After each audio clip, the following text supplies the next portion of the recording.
मुँह से राल बहना एक ना सिर्फ़ ये कि कुछ सेहत की ख़राबियों की तरफ इशारा करता है, लेकिन ये एम्बैरेसिंग भी बहुत ज़्यादा होता है और अक्सर औक़ात लोग इसको लेके साइकोलॉजिकल इश्यूज़ का शिकार हो जाते हैं कि शायद ये कोई बहुत बड़ी बीमारी है।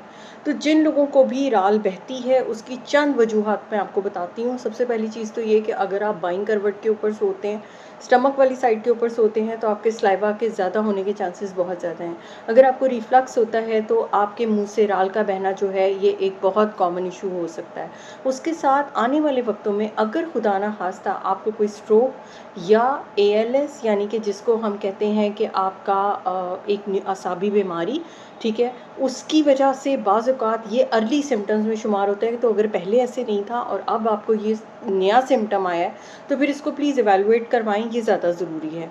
उसके साथ ही बाज़ औक़ात जो होता है आपके डेंचर्स का इश्यू होता है, बाज़ औक़ात नाक की एलर्जीज़ का इश्यू होता है, जिसकी वजह से आपकी जो है राल बहती है। करना क्या है, सबसे पहले पोज़ीशन स्ट्रेट में सोने की आदत डालें, यानी बिल्कुल सीधे, सिरहाना थोड़ा-सा ऊँचा रखिए।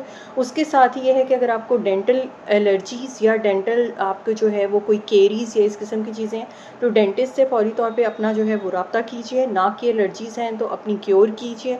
रिफ्लक्स का मसला है तो उसके लिए दवाइयों को प्रॉपर इस्तेमाल करें, तो आपका राल बहने का मसला जो है वो हल हो जाएगा।